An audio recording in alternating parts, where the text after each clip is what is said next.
Bonjour à tous, c'est Geeks de Books and Geeks et je vais vous faire une petite présentation d'une série de BD. Enfin, moi en tout cas, j'ai les 3 premiers tomes. C'est Seul de Gazzotti, Venilman et de Venilman, enfin, aux éditions Dupuis. Donc voilà, le principe c'est quoi? Du jour au lendemain, il y a 5 enfants adolescents. On a un mi-chemin entre les deux, ça dépend à quel âge on fait la démarcation en tout cas. Donc des enfants adolescents, ils se réveillent un matin et tout le monde a disparu. Il reste plus que, enfin voilà, au début en tout cas, ils ne pensent qu'il ne reste plus qu'eux. Donc et ces 5 enfants, en cherchant dans leur ville, réussissent à se réunir. Et de là va se passer pas mal de péripéties. Donc le premier tome, on va dire principalement, c'est un petit peu, enfin moi le premier tome qui s'appelle La disparition, où globalement va parler du fait qu'ils se retrouvent entre eux, qu'ils commencent à expliquer les problèmes. Là c'est une sorte de qui va être le chef, voilà, enfin, le début du commencement de leur groupe. Le tome 2, le maître des couteaux, ils vont se rendre compte qu'en fait ils sont peut-être pas si tout seuls que ça, qu'il y a une personne qui a des couteaux, qui les embête un petit peu, qui les menace un petit peu. Bon, ils vont un petit peu régler le problème avec cette personne à la fin, un petit peu. Et après le tome 3, où moi j'en suis pour l'instant, c'est le clan du requin. En gros, ils vont partir un petit peu de leur ville pour essayer de voir s'il y a d'autres survivants que... Enfin, d'autres survivants.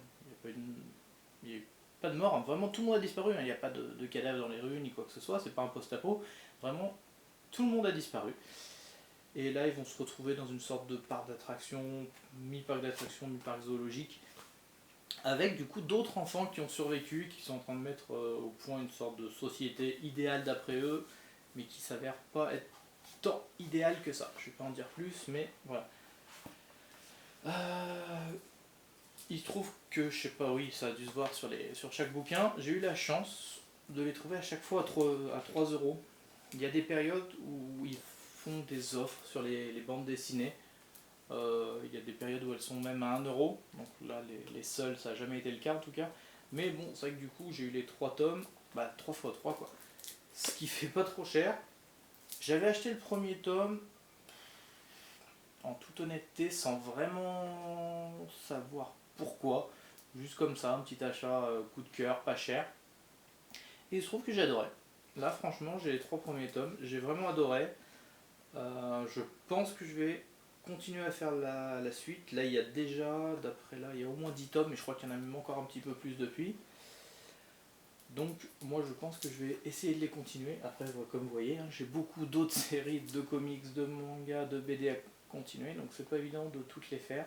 Donc, c'est pour ça que quand je trouve des bonnes offres à 3 euros, je saute dessus. La série, enfin, oui, la série de BD a aussi été adaptée en film, qui en gros le film, on va dire, qui correspond aux 2 premiers tomes, tout simplement. Après, c'est un film, en toute honnêteté, c'est un divertissement assez simple, assez oubliable. Vous pouvez le regarder, ça passe 1 h 30 tranquillement, mais ça reste pas un très très grand film qui restera dans les annales, du moins d'après moi toujours. En tout cas, moi je vous conseille les BD seuls, c'est sympa, simple à lire, même pour un public un peu jeune, je pense qu'il n'y a aucun problème. En tout cas, j'espère que cette vidéo vous aura plu et je vous dis à très bientôt.